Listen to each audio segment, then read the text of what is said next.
छत्तीसगढ़ के पूर्व मुख्यमंत्री और कांग्रेस के वरिष्ठ नेता भूपेश बघेल एक बार फिर से ईडी की कार्रवाई को लेकर सुर्खियों में है। इस बार मामला उनके बेटे चैतन्य बघेल से जुड़ा हुआ है। शुक्रवार की सुबह ईडी की टीम ने उनके घर पर छापेमारी की, जिसके बाद ये मामला काफी ज्यादा सुर्खियों में आ गया। ये छापेमारी 2100 करोड़ रुपए के कथित शराब घोटाले की जांच के सिलसिले में की गई है, जिसमें मनी लॉन्ड्रिंग के आरोप भी गंभीर रूप से लगाए गए हैं। ईडी की ये कार्रवाई मनी लॉन्ड्रिंग रोकथाम अधिनियम यानी कि PMLA के तहत की गई है। अधिकारियों के अनुसार एजेंसी को हाल ही में कुछ नए दस्तावेज और सबूत मिले थे, जिनसे ये संकेत मिला है कि चैतन्य बघेल इस शराब घोटाले से सीधे तौर पर आर्थिक रूप से लाभान्वित हुए हैं। आरोप है कि अवैध रूप से कमाए गए पैसे को वैध दिखाने के लिए उसे पॉक्सी कंपनियों, फर्जी निवेश और अलग अलग खातों के जरिए घुमाया गया। ईडी का कहना है कि इस घोटाले के जरिए जो रकम जुटाई गई है वह सरकारी खजाने में जाने की बजाय कुछ चुनिंदा लोगों के बीच बांट दी गई। इनमें कुछ राजनीतिक नेताओं, सरकारी अफसरों और शराब कारोबार से जुड़े माफियाओं के नाम भी शामिल हैं। जांच में ये पाया गया है कि कई मामलों में नगद लेन देन भी हुआ है और बिना बिल के शराब की बिक्री भी की गई है।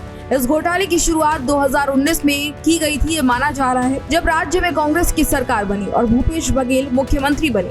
ईडी के मुताबिक 2022 तक इस घोटाले में करीब 2100 करोड़ रुपए तक का मामला सामने आया है। इस पूरे मामले को लेकर एजेंसी का आरोप है कि हर शराब की खेप के साथ तयशुदा कमीशन भी लिया गया, यानी कि पहले से कमीशन तय किया गया और उसको लिया गया। शराब व्यवसायियों से रिश्वत वसूली गई और बिना लाइसेंस या फिर बिल के शराब की बिक्री की गई। इन सभी गतिविधियों से होने वाली कमाई को कानूनी रूप देने के लिए फर्जी कंपनियों और निवेश योजनाओं का सहारा लिया गया। ईडी की मौजूदा जांच में चैतन्य बघेल की भूमिका संदेह के घेरे में है। माना जा रहा है कि उन्हें इस घोटाले से जुड़े पैसों का प्रत्यक्ष लाभ मिला।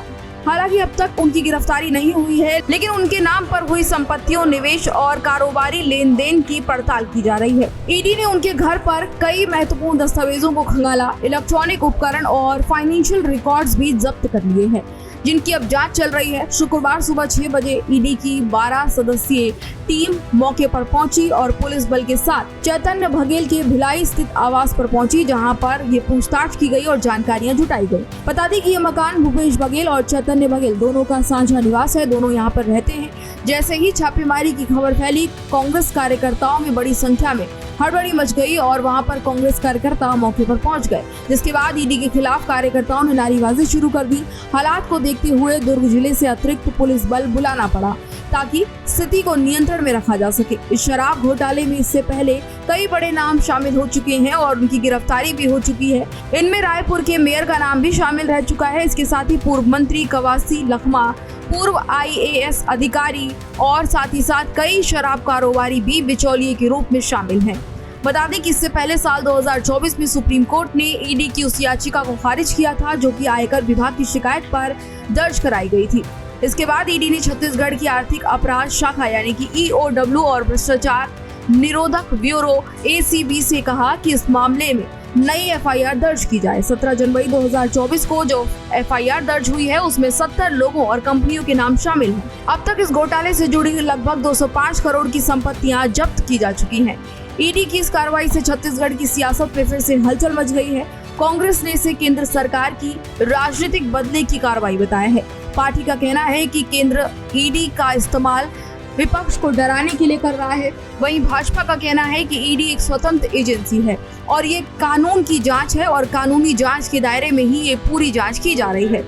इसका राजनीति से कोई लेना देना नहीं है। अब नजर इस बात पर है कि ईडी की जांच किस दिशा में जाती है और क्या चैतन्य बघेल के खिलाफ आगे कोई कानूनी कार्रवाई होती है या नहीं।